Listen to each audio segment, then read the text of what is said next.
Sipil, sebuah podcast yang dirancang oleh Himpunan Mahasiswa Teknik Sipil dan Infrastruktur Politeknik Astra. Perkenalkan, nama saya Nur Dianmah dan saya Alia Kahira. Pada kesempatan kali ini, saya dan Sahid bakal ngajak teman-teman Posil untuk ngobrol bareng salah satu dosen muda geoteknik favorit kita di Sahid, betul ya? betul sekali Kak. Oke, mungkin biar teman-teman bisa langsung kenal nih sama yang bersangkutan, kita langsung panggil aja nih. Halo Mbak Merdi. Halo ya, halo Syahid, dan halo semua sahabat-sahabat fosil. Perkenalkan, nama saya Merdi. Di sini saya jadi dosen geoteknik di Politeknik Astra. Oke Mbak Merdi, mungkin teman-teman Posil nih masih banyak yang belum kenal ya Mbak sama Mbak Merdi. Untuk itu mungkin Mbak Merdi boleh perkenalan dulu nih terkait Mbak Merdi sendiri, itu gimana? Perkenalkan, nama saya Merdi. Di sini saya jadi dosen baru ya di bidang geoteknik. Kalau bisa dibilang belum sampai setahun ya saya di sini. Tapi kalau misalkan dibilang pengalaman bareng sama kalian lumayan banyak ya. Kayak dari mulai ke tingkat 3 saya pernah ngajar lebih tanah, sama ke tingkat 1 pernah ngajar tingkat 1. Kayak gitu.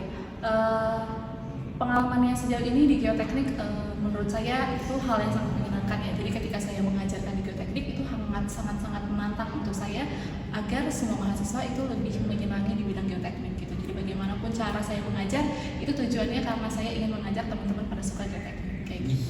Seru banget itu Pak. Astagfirullah. Seru banget itu Mbak, dosen geoteknik.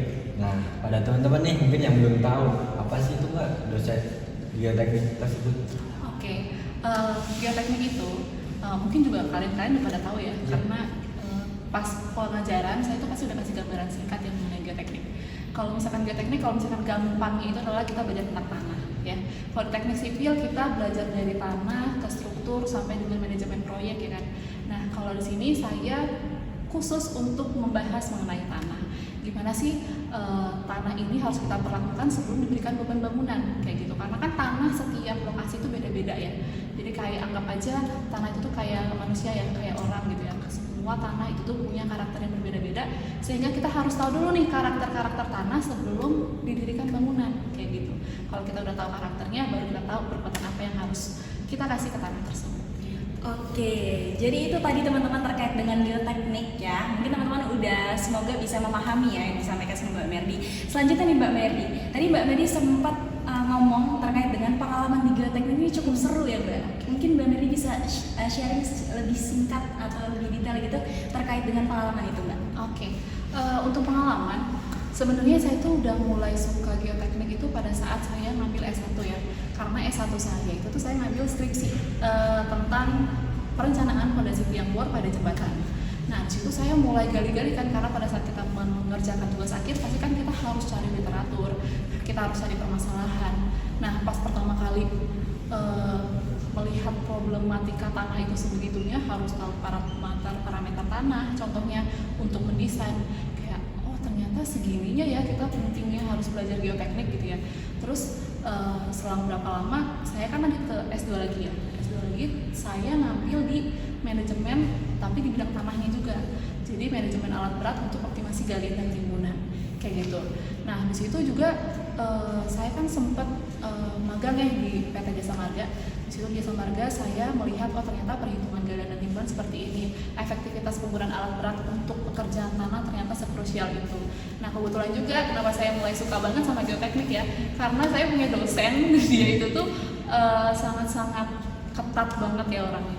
Terus nyentrik banget gitu loh orangnya. Jadi kayak kalau lagi pengajarannya tuh kayak semua di kelas tuh sangat-sangat termotivasi untuk melihat pengajaran dia gitu loh.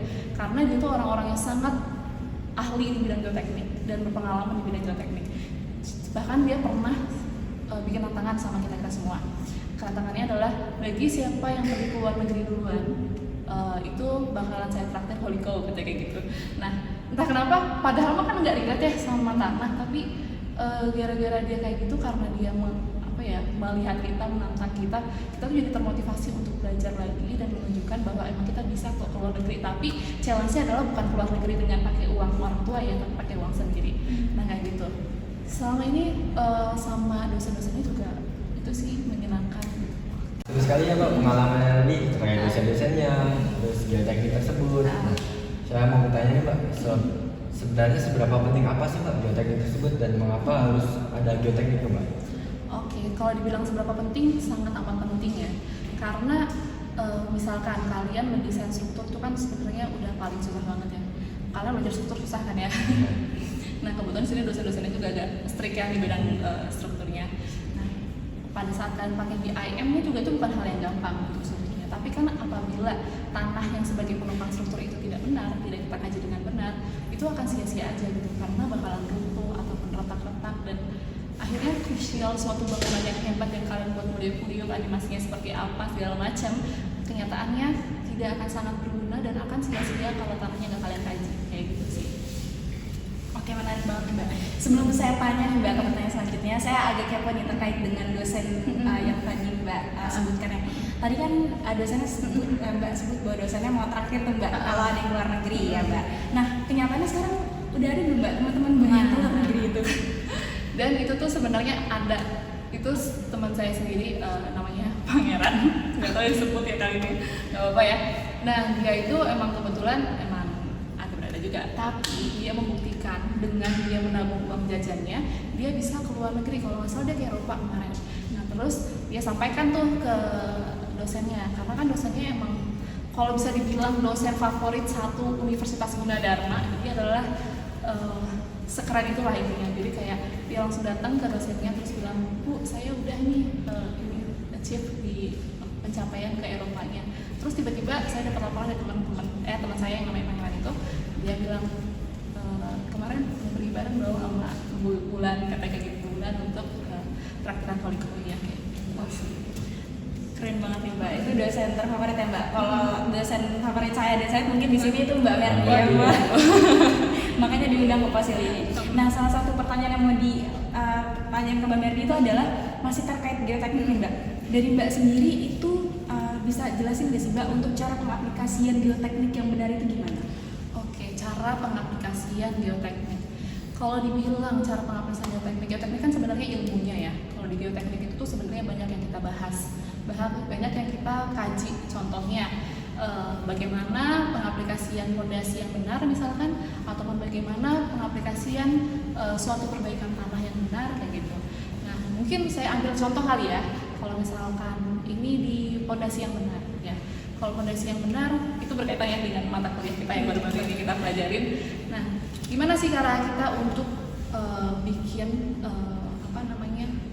perlakuan yang bagus untuk perencanaan fondasi? Yaitu pertama kita tuh dari penyelidikan tanah, ya kan? Mungkin itu juga relevan dengan pada saat kita lihat tanah yang sampai kita begadang, ya kan? Sampai jam 10, sampai jam 2 malam itu sidangnya. Sebegitu krusialnya penyelidikan tanah untuk mendesain suatu bangunan kayak gitu.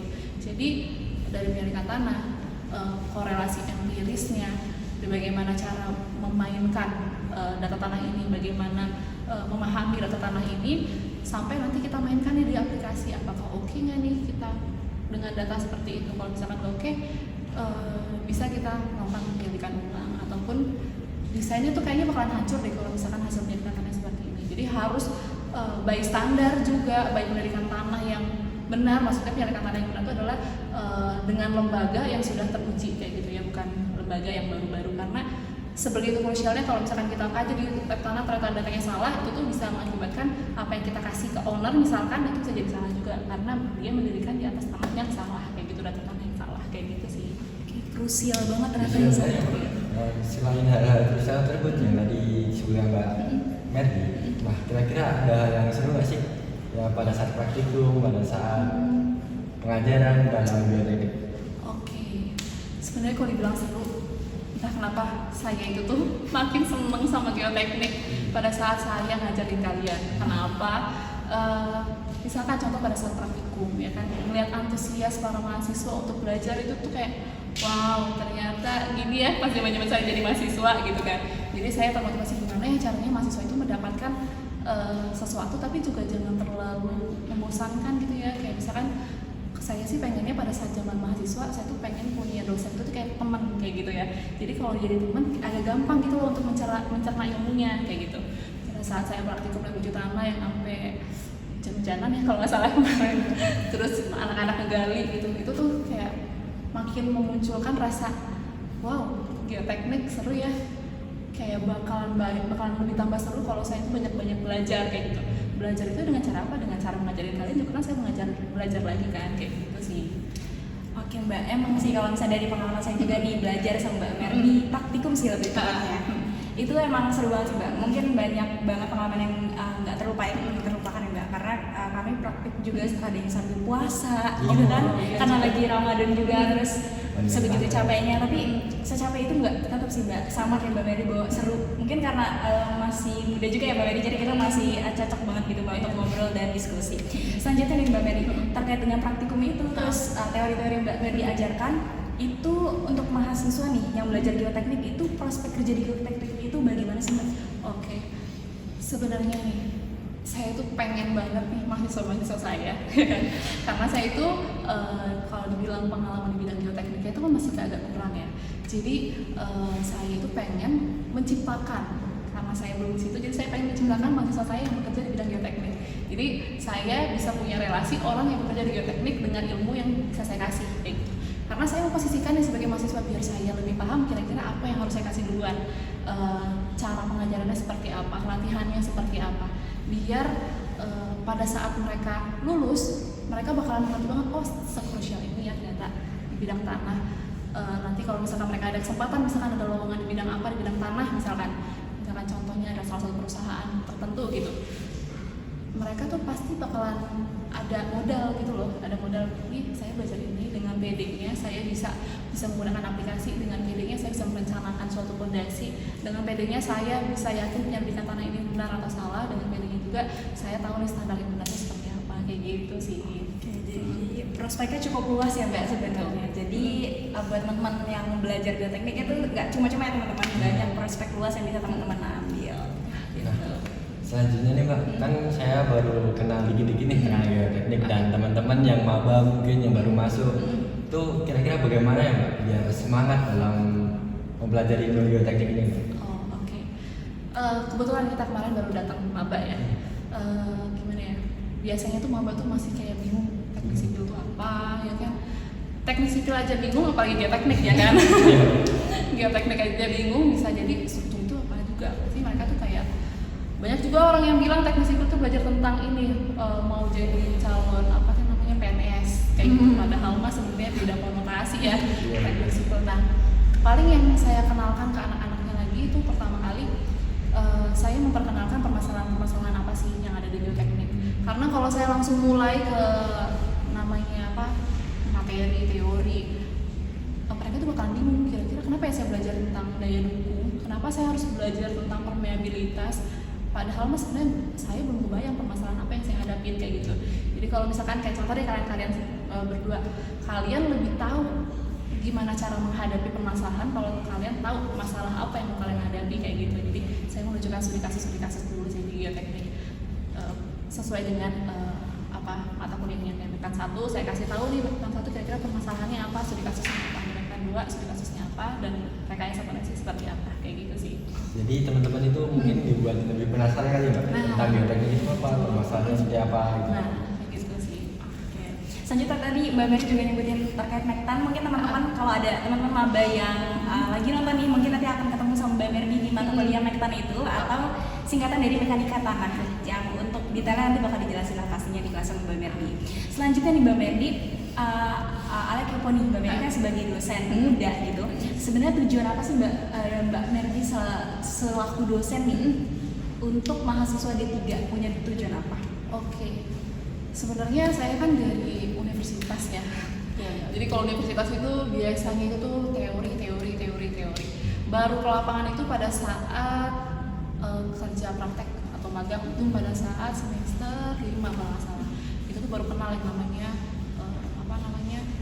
dunia kerja di lapangan teknis itu seperti apa, baru situ doang. Tapi kan kalau saya lihat di D3 kok seru ya, nggak tahu kenapa ya saya bilang seru. Kenapa? Karena menurut saya sebanyak-banyaknya teori pada saat kalian dunia kerja pasti itu belajar lagi gitu kan. Tapi yang paling penting di bidang pada saat kuliah adalah pelaksanaan langsung. Jadi bukan hanya ngumpulin teori, tapi itu kayak implementasi langsung. Contoh ya di sini kan kalau saya lihat ada drainase, kerjain drainase sendiri ya kan. Kalau saya di universitas, bukannya saya yang mendirikan universitas, cuman kalau saya pada sendiri saya bakalan lebih kebayang kalau saya melaksanakan sendiri gitu ya. Kayak anak-anak dry master sendiri, terus break flying sendiri gitu kan, melakukan sendiri. Terus contoh apalagi yang kalian sendiri ya, ngelas sendiri, semua ya kan? praktek sendiri sih Mbak. Jadi kan mahasiswanya tuh lebih kayak tahu nih celah-celahnya, sebegitu beratnya lo kayak gini, benarnya tuh kayak gini karena udah pernah ngerasain langsung kayak gitu. Jadi itu sih jadi tantangan saya, segitu senangnya saya sama anak-anak D3 karena D3 itu dituntut, karena kan sebenarnya D3 itu tuntut langsung kerja kan sebenarnya. Tapi dengan saya melihat mahasiswa-mahasiswanya juga ya, bukan ya saya membanggakan ya, tapi menurut saya itu mahasiswa-mahasiswa itu senang banget dan curious banget tentang ilmu yang mereka dapatkan, karena di sini tuh udah pada paham ya dengan soft skill mungkin yang udah diberikan setiap hari Jumat kali ya. Jadi mereka tuh termotivasi, saya tuh harus jadi orang nih ke depannya. Dengan jadi orang, saya tuh sungguh-sungguh loh belajarnya. Sungguh-sungguh dikasih juga dengan implementasi bekerja langsung, itu tuh bakalan pas banget gitu loh nanti di dunia kerja kayak gitu sih. Berarti seseru itu ya Mbak menjadi dosen D3 yang teori praktek gitu ya Mbak. Nah, kira-kira sebagai dosen yang dibilang cukup baru nih Mbak, ada nggak Mbak pesan-pesan buat kita, buat maba gitu? Oke, pesan-pesan ya. Kalau menurut saya nih, kalau untuk maba nih, karena kalian masih baru, ya kan, kalian coba deh cari tahu tentang teknik sipil. Kira-kira bangunan-bangunan apa sih yang bakalan dibangun oleh teknik sipil ya? Ataupun misalkan kalau lomba teknik sipil, bukan teknik sipil ya, tapi D3 TKBG, yang dimana TKBG itu tuh teknologi konstruksi bangunan gedung. Jadi kalian bisa cari tahu dulu gedung itu seperti apa. Kira-kira di gedung tuh komponennya apa aja. Ternyata di komponen gedung di bawah itu kita harus mempelajari apa contohnya kan kayak tanah gitu kan. Jadi kalian itu ketika kalian udah punya dasar, pasti kalian bakalan agak nyambung nanti pas sudah belajar gitu. Nah terus sama jangan pernah menganggap susah ya. Mungkin kalian pernah dengar ya kata Mas Sofian, kalau kalian mau pasti kalian bisa, tapi kalau kalian nggak bisa pasti karena kalian nggak mau kayak gitu. Karena dunia ini nggak ada yang susah asalkan kalian mau belajar. Susah belajar tapi itu membantu kalian sih di masa depan kayak gitu sih. Oke. Menarik banget tadi pesan dan pesan yang Mbak Mary sampaikan. Semoga pesan itu bisa diterima sama teman-teman dan diamalin ya teman-teman. Nah selanjutnya nih Mbak Mary, sebelum ditutup, di sini kami dari saya dan mungkin panitia-panitia yang menyelenggarakan acara ini mau nanya nih Mbak, untuk harapan kedepannya acara ini atau fosil ini gimana dari Mbak Mary? Fosil ya, pas pertama kali nih saya tahu fosil, kayak contoh pas saya pertama kali diundang ya, oh ada podcast ya ternyata di himpunan ada podcast, ataupun Politeknik Astra ada podcast, terus kayak wow menarik juga ya. Saya juga kan lagi senang-senang ya untuk mengajak mahasiswa tuh senang sama geoteknik gitu ya. Jadi saya rasa ini kesempatan yang bagus untuk nge-share tentang geoteknik gitu ya ke orang-orang yang di sekitar gitu kan. Jadi saya harap dengan adanya podcast fosil ya, jadi bakalan banyak hal yang baru diketahui orang luar melalui podcast ini. Terus juga saya harap sih podcast ini tuh terus berkelanjutan ya, karena saya lihat sendiri tim panitianya pun sangat-sangat antusias ya. Jadi saya ke-pressure nih pada saat pertama kali mau ngomong, duh saya itu nggak bisa nih ngeliat orang terlalu bekerja keras. Jadi saya kayak nggak bisa nih kalau harus mengecewakan kalian. Jadi kalau saya bilang saya sangat bangga sama tim-tim podcast, dan saya harap kedepannya podcast ini bisa terus berkembang. Ingat ya mahasiswa-mahasiswa sekarang, self improvement itu penting ya. Jadi jangan pernah berhenti untuk self improvement, kayak walaupun capek tapi lihat deh 2 tahun 3 tahun kemudian kalian bakal jadi apa. Tapi yang paling penting adalah konsisten ya. Konsisten dan attitude kayak gitu. Kalau kalian konsisten, misalnya sekarang kalian semangat, setahun lagi untuk semangat. Tapi kalau kalian bisa tahun depan tetap semangat, itu baru namanya keren. Karena kalian nggak akan, kalian bakalan applause, kaget. Oh ternyata ini loh hadiah dari konsisten. Ini loh hadiah dari saya belajar susah payah kayak gitu. Belajar tuh intinya nggak ada yang gampang. Kalau belajar gampang, banyak profesor, bahkan semua profesor itu tuh seluruh rakyat Indonesia. Mungkin kan. Jadi kalau kita harus berjuangkan. Untuk harapan tersebut semoga bisa nih direalisasikan oleh panitia fosil ke depannya juga. Oke, mungkin itu tadi Mbak pertanyaan terakhir yang bisa Ale dan saya sampaikan kepada Mbak Merdi. Kemudian untuk pertanyaan-pertanyaan tadi semoga yang udah dijawab sama Mbak Merdi bisa bermanfaat ya untuk teman-teman semua. Terima kasih untuk teman-teman semua yang udah nonton fosil. Terima kasih juga untuk Mbak Merdi yang udah bersedia kita ajak ngobrol ya. Mungkin itu aja yang bisa Alia Sahid dan Mbak Merdi sampaikan ke teman-teman semua. Saya Nusa Darma. Dan saya Alia Faira, juga Saya Merdi, selaku dosen geoteknik. Say hi semuanya. see you. Bye-bye.